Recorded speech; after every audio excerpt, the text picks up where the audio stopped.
The signal came from the edge of known space, desperate or dying.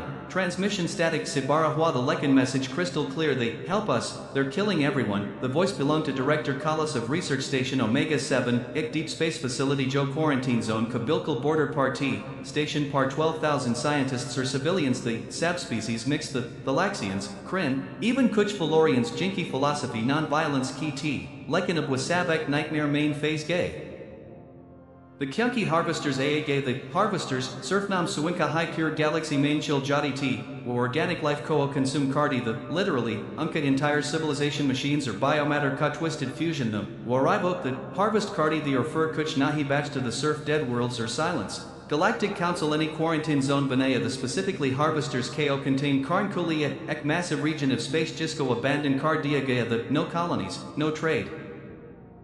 Routes, nothing. Agar Harvesters Wahan Sabahar Nikal to Matlab entire galaxy ka extinction. Research Station Omega-7 Ki Gulti Et Ko will log study Kar Rahi. The Harvester technology, trying to understand Unko, maybe find a weakness, like in Kuch Galad Hogaya, containment breach, or a 47 Harvester ship Station Ko Ogar Rahi. The Station Ka Shields Gurn Whaley or rescue impossible. The Kyunki nearest military fleet 9 days door T, Director Kallas Ni 200 is IATA emergency transmissions.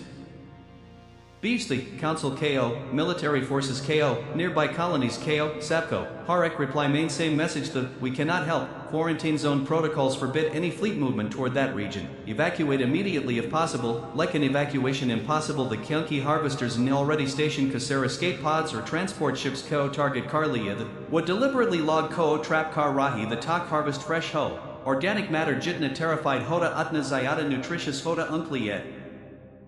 Kallas Apni Command Center Main Batha. The screens Par Death Ka Countdown Deck Raha. The station Key Outer Hull already breach Ho Chuki T sectors 7 through 12 main screens AA Rahi T internal comms Par Harvesters Kadron units Andar Aage. The metallic insect like creatures Joe living tissue KO literally strip Kardit. The bones is chief engineer, a four-armed Krynn named Thex 9. Statistical data de Raha. The monotone voice main J's emotions KO suppress Kar Raha Ho shields will fail in 14 minutes. Director, life support systems compromised in medical bay. We have 340 wounded who cannot be moved. Children's section has been sealed but breaching tools detected outside their doors. Kallas closed his 6 eyes. Thalaxians ka gesture of surrender. The Yi, Lekin surrender ka option Nahi. The Harvesters negotiate Nahi Kardi. The Parley Nahi Kardi. The Surf consume Kardi. The Hive consciousness main mercy ya compassion J's concepts exist high Nahi Kardi. The suddenly ek. Junior Communications Officer, young Velorian female named Sila, Station Ka restricted database access Kar T frantically. Director, she said, voice shaking, there's one species we haven't contacted. Kallas looked up confused. Everyone's been contacted, every council member, every ally, every trading partner. Sila's hands trembled. Javas holographic display activate Kia. Not everyone, sir. There's a restricted file here, marked as Pandora Protocol. It's about humans, Kallas and E. Word Pelibi Suna. The rumors or whispered warnings, Earth Galog, was species Jisco Galactic Council Any deliberately avoid Kia. The not because we're weak. The opposite, Kyunki were too dangerous. The Thex 9 instantly protested. Director, no, humans are forbidden contact. Council Directive 447 explicitly states no diplomatic relations, no trade, no communication of any kind. They're quarantined not for our safety from them but for their own safety from themselves. Kallas pulled up the restricted file, information sparse. The Lekin horrifying, humans had developed FTL travel only 180 years ago. Unk Peli 50 years main with 3 interstellar wars lad shook the, not against aliens, against themselves. Internal conflicts so brutal could council observers in report Kia that this species weaponizes everything. They've turned their own biology into weapons. Their culture glorifies conflict. They have 847 words for different types of warfare in their primary language alone. Ek incident.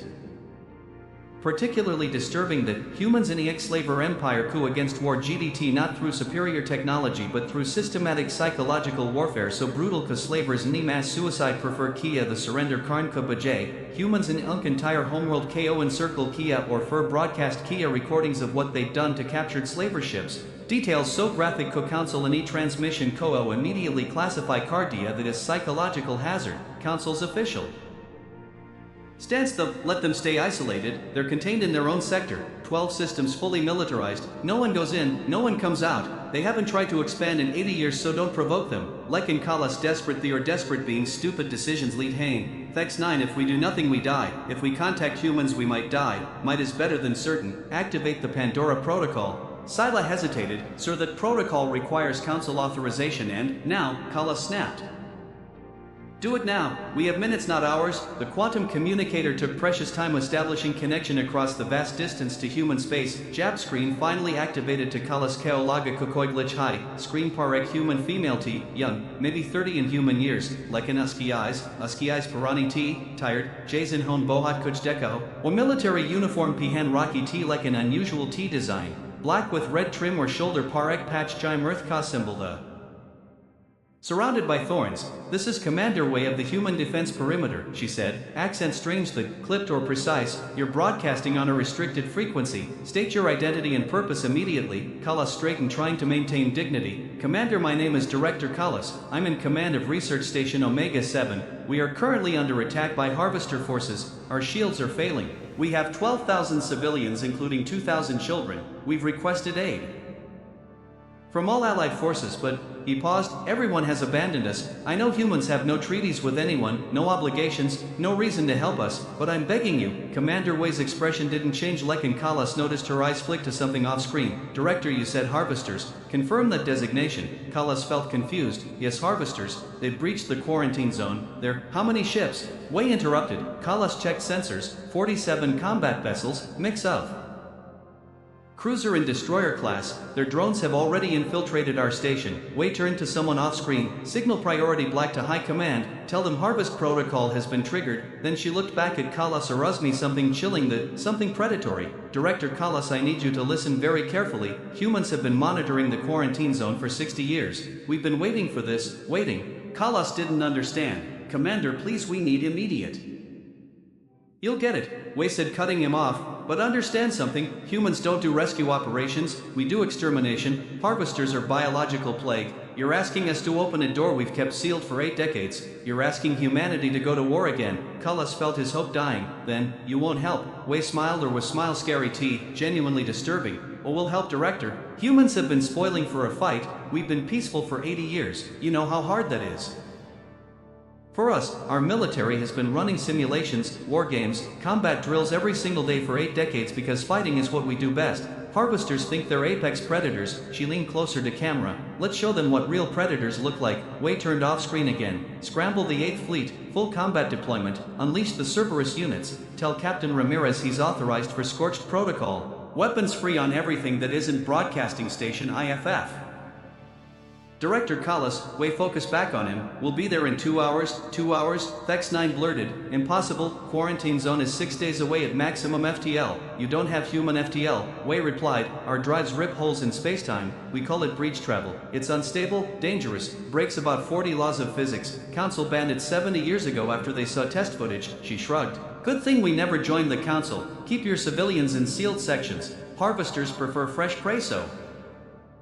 They'll take their time with full harvest, that buys us minutes. When we arrive, get everyone below station level 20, things are going to get messy. The transmission ended, leaving Kallas staring at blank screen. Around him his staff looked equally shell-shocked. Thex 9 finally spoke. Director, what have we done? Humans haven't fought a war in 80 years. Their entire civilization has been contained, pressurized. We just gave them permission to explode. Kallas looked at tactical display showing harvester ships slowly tightening their grip on the station. He thought about the children in the sealed sections, about the families huddled in terror, about the wounded bleeding in medical bay. Whatever comes next, he said quietly, has to be better than this. He was wrong. 1 hour and 47 minutes later reality broke. Every sensor in the quarantine zone screamed warnings simultaneously. Gravitational anomalies, radiation spikes, space-time distortions that shouldn't exist. The harvester hive mind registered the disturbance with its cold distributed intelligence, unknown phenomenon, threat assessment required, allocate processing power to analysis, like an analysis impossible. The clunky data made no sense, something was coming, multiple somethings, tearing through spacetime itself like predators clawing through flesh.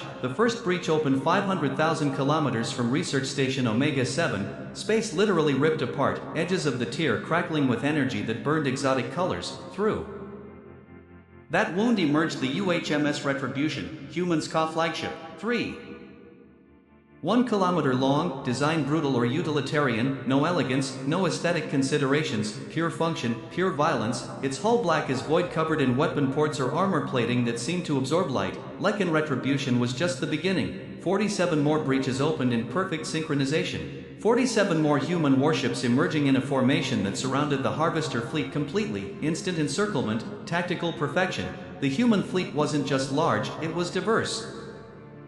Cruisers, destroyers, carrier vessels, even something that looked like mobile weapons platform, 2 kilometers wide disc covered in gun emplacements. Harvester hive mind processed this new data, threat level upgraded to maximum, initiate combat protocols, defend harvest. Lekin humans didn't wait for harvesters to adapt. On the bridge of Retribution, Captain Elena Ramirez stood with hands clasped behind back, watching tactical display with expression of cold satisfaction. Ramirez was legend among human military. She'd served in the last war 80 years ago as a teenager, she'd seen things that would break most minds, and she'd spent 8 decades waiting for another chance to do what she did best. All ships, weapons free, scorched protocol is active, leave nothing operational. Her weapons officer, young man with cybernetic eye, grinned, yes ma'am, deploying Cerberus units now. From every human ship, launch bays opened. What emerged wasn't fighters, they were something worse, autonomous war machines.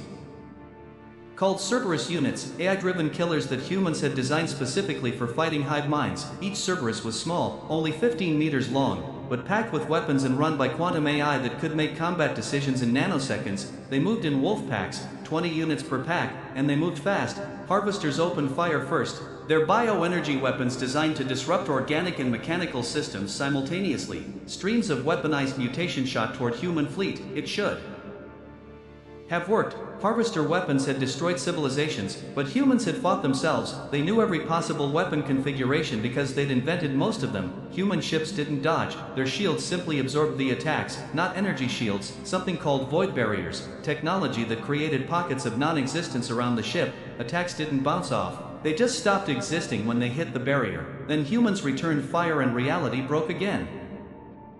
Retribution's main weapon was called the Ragnarok Cannon. Humans had looked at conventional weapons and decided they weren't destructive enough, so they weaponized entropy itself. When Ragnarok fired, it sent out a beam of accelerated time. Everything caught in that beam aged millions of years in seconds. The first Harvester cruiser hit by Ragnarok didn't explode, it decayed. 900 meters of biomechanical ship rotted, rusted, fell apart into dust. In 4 seconds flat, crew inside aged to death.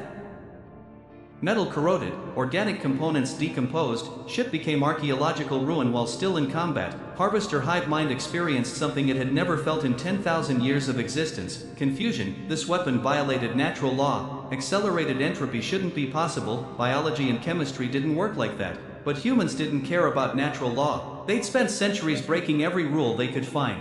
The Cerberus packs reached Harvester formation and chaos erupted. The AI wolves stood between ships, targeting specific weak points with precision no organic pilot could match. They fired railguns that punched through bioarmor, launched nanomissiles that burrowed into hulls and detonated from inside. Some Cerberus units didn't even use weapons, they rammed enemy ships at relativistic speeds, sacrificing themselves in kinetic strikes that released more energy than nuclear bombs.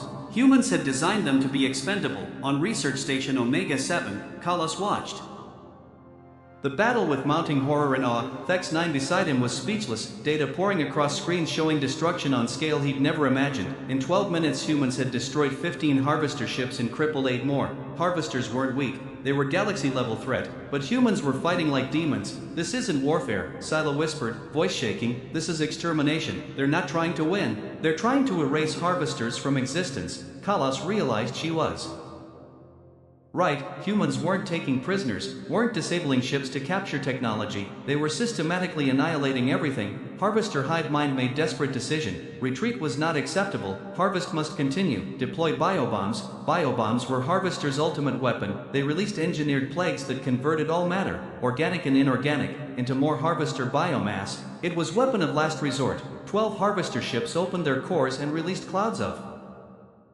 the plague, microscopic organisms that began replicating exponentially, consuming everything they touched. Space itself seemed to rot as the plague spread. Station alarms went crazy. Biological contamination detected. Containment impossible. Infection will reach station in 8 minutes. Kallas felt his heart sink.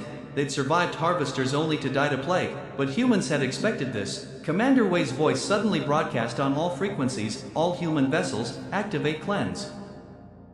Protocol, purge fire, authorized. What happened next was biblical. Every human ship simultaneously fired weapons designed specifically to sterilize. Plasma cannons heated space to temperatures found in stellar cores. Antimatter bombs created annihilation zones where nothing could survive. UV lasers at intensities that broke molecular bonds. The bioplague, which had consumed entire worlds before, was burned out of existence in 90 seconds flat. Space became furnace, temperature spiking to millions of degrees. Harvester ships caught in the purge simply vaporized, their bio-armor cooking off, their crews boiling away. It was overkill on cosmic scale, and humans didn't stop. Retribution moved forward, Ragnarok Cannon firing again and again, each shot aging another harvester ship into dust. Escort destroyers launched torpedo spreads that phased through void barriers using technology Council had declared impossible. Carrier ships deployed more Cerberus packs, fresh wolves joining the hunt. Harvester hive mind finally understood, these beings were not rational. They didn't fight for territory or resources, they fought because they enjoyed it. Their entire civilization was weapon, their culture was warfare. Trying to harvest them would be like trying to harvest a supernova. The last 18 harvester ships tried to flee, jump drives charging desperately.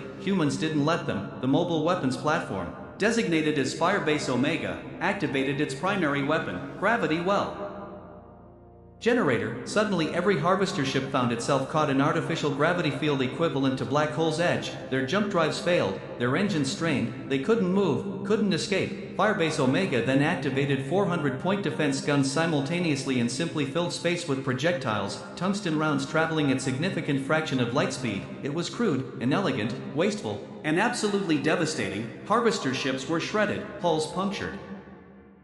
Thousands of times, internal systems destroyed, crews killed by kinetic impact and decompression. In total, battle lasted 34 minutes, from first shot to last kill, 34 minutes. Humans had destroyed entire harvester fleet, 47 ships eliminated, 0 survivors, 0 prisoners, 0 mercy. Kallas watched the debris field spreading across space, chunks of biomechanical ship drifting, some pieces still twitching, still technically alive. Human ships moved through wreckage systematically, scanning for any survivors, any escape pods, anything that might carry harvester contamination. When they found pieces still showing life signs, they incinerated them. Commander Wei's face appeared on Kallas' screen again. Director Kallas, station is secure. Harvester threat eliminated. We're deploying medical teams and structural engineers. Your wounded will receive treatment. Your station will be repaired. Kallas found his voice. Commander, what you've done, the galaxy will do nothing.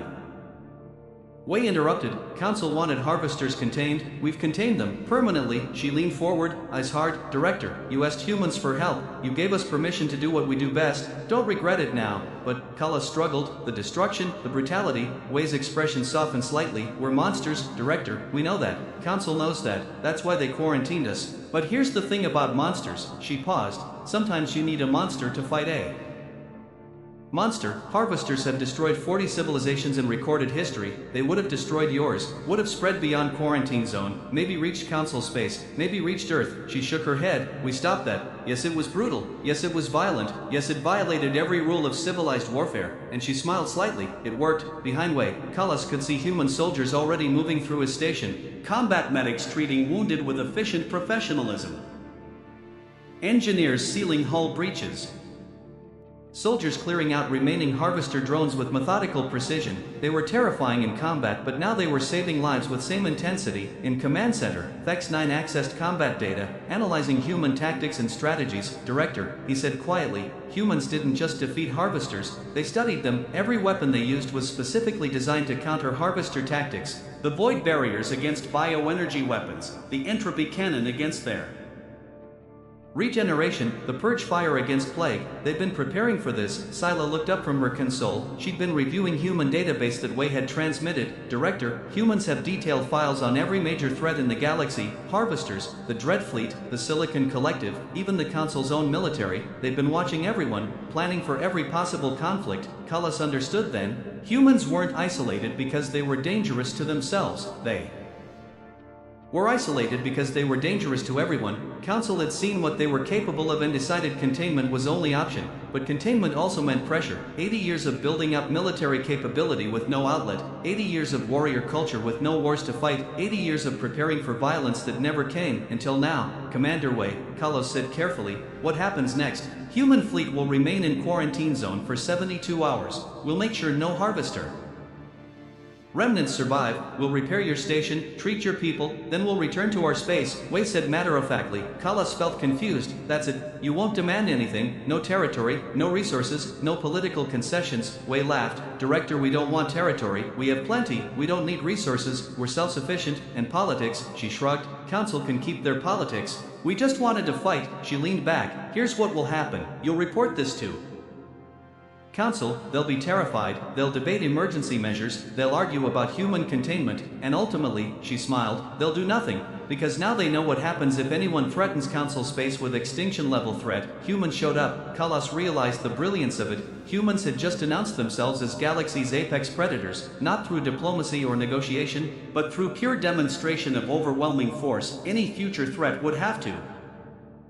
consider that humans existed, that they were watching, that they would respond to extinction events with apocalyptic violence. 3 days later, Director Kallas stood in rebuilt command center. Station was functional again, wounded were treated, dead were honored, human fleet was preparing to depart. Final message came from Commander Wei, Director, one last thing, your research into harvester technology, we've reviewed your data, it's good work, if you want to continue, we'll provide protection. Council won't like it, but, she smiled, Council doesn't have to know. Kallas considered the offer. Humans were offering alliance, not official, not diplomatic, but practical. We'll think about it, he said carefully. Wei nodded. You know our frequency, you need us again, call, we'll come. As human ships activated their breach drives, reality tearing open again as they departed, Kallas watched them go with mixed feelings. They'd been saved by monsters, protected by predators, rescued by the galaxy's most dangerous species. Thalaxians stood beside him. Director, what do we tell Council? Kallas thought about it. The truth, he said finally. We tell them humans came, humans fought, humans won, and most importantly, he watched the last breach close. We tell them humans are no longer contained. The age of human isolation ended today. Galaxy will never be the same. Somewhere in Council chambers, politicians would panic, military leaders would strategize, diplomats would debate, but none of it mattered. Humans had made their declaration, they'd shown what they were capable of, and they'd made it clear. Threaten innocent life at extinction level and humans won't negotiate, won't debate, won't hesitate. They'll simply arrive, destroy the threat, and leave. Research Station Omega-7 survived. 12,000 lives saved. Harvester threat eliminated, and humanity returned to their corner of space, waiting, watching, preparing, because that's what humans did best. They waited for the next fight. The next war, the next chance to remind the galaxy why their species had survived, thrived, and ultimately became the monsters that monsters feared. In the darkness of space, human fleet jumped back to their territory, leaving behind nothing but debris, grateful survivors, and a message written in the destruction of an entire harvester fleet. Humanity was done being contained. Galaxy had its guardians now, whether it wanted them or not.